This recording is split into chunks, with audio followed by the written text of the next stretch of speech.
You're tuning into Black and White Sports on YouTube. The no-holds-barred truth on sports. The main event starts. All right, Black and White Sports supporters, let's talk about the NBA ratings. A lot of people are touting that big rating that happened the other night between the Lakers and the Celtics. I believe it was on Saturday night. And we've got Monday night's Unrivaled ratings. And holy shit, man, one of these games, I think this may be the second to the lowest rating I've ever seen for an Unrivaled game, and that's where we'll start because it looks real bad for the Unrivaled. So this is Monday night. By the way, the NBA's on here too. Nuggets and Thunder. The NBA's really bouncing back with 370,000 viewers. We'll get to that. The NBA is back. Ratings are back, except it doesn't look like they are back at all. Let's not get crazy. Unrivaled. Dejanay Carrington versus the Lunar Owls, the Fighting Dejonays. The Fighting Dejonays. The Mist versus Lunar Owls, TNT. 130,000 viewers. A .13. Ouch. Ouch. That's bad. I think that I may be wrong, but I think it is the second lowest rating I've seen thus far for any Unrivaled game. I mean, I think the Rose actually had a game that was under 80,000. In fact, I know they did about 3 weeks ago, maybe. Unrivaled, the Rose, Angel Reese versus the Vinyl. .20. 200,000 people actually tuned into this farce to see what happened. And the Rose, I believe, beat the crap out of the Vinyl in that game, if I remember correctly. I don't know. I'd have to go look. I can't remember if it's I think that's the game that Angel Reese had that was a disastrous game. But I made a video last night. Missed layups. That's right. Putrid performance by her. 200,000 viewers, not good. I mean, this UConn versus Creighton game got 490,000 viewers. So college is drawing 290,000 more viewers than an Unrivaled game. No matter how you cut it, the Unrivaled ratings are terrible. They're terrible. How about something called Wolford versus Furman? 550,000 viewers. I mean, come on. Unrivaled's not even competitive on ratings. Let's be real here. So, on Saturday, the Lakers-Celtics matchup drew 4.61 million viewers, and I'm seeing all these people taking victory laps. Let's just hold off now before you get your anointing oils out. For the first time in nearly 5 seasons, the NBA ratings are increasing. This is Outkick. All right, so 4.61 million viewers on ABC, broadcast television, marking the most watched non-Christmas regular season NBA game since 2018. All right. 2 weeks prior, the Lakers Mavericks on TNT, Luka Doncic's first game against his former team averaged 2.5 million viewers. At the time, it was the most watched non-Christmas game of the season behind opening night.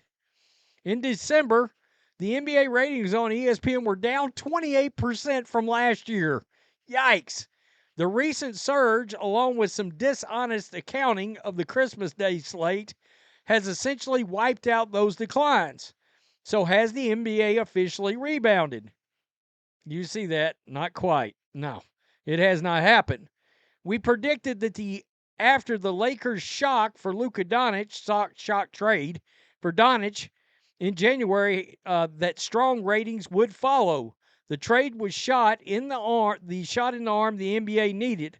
Well, when it's one of the worst trades in the history of sports, yeah, it drums up interest. And why do you think there's so many conspiracy theories about Adam Silver pulling a nuclear option to get Luka traded from the Dallas Mavericks to the Lakers? I still cannot fathom that an NBA owner would sit down and make this trade. I'm still baffled by it. I really am. While the NBA is often in the news, its headlines rarely translate to on-court interest. Conversations about players paying for abortions, requesting trades, sitting out games to rest, jumping teams in free agency are great for social media discourse. However, those topics don't push viewers towards watching games on television. In some ways, they do the opposite. Absolutely. It's a lot like the WNBA in that. I mean, the WNBA has a ton of social media interest. They do. All right, I wouldn't cover it as much as I do if it didn't. It gets a ton of views. All right, on social media, but nobody's watching most of those games. Unless Caitlin Clark's playing, nobody's watching most of those games. You know? And that's kind of what's happening here. Luka's on the Lakers now. So everybody's tuning in for the Lakers and Luka. The rest of the league, we'll get to that. The Luka trade is different. The most famous franchise in the NBA traded for a generational talent at 25 years old to pair with one of the great players in NBA history in his twilight as a pro.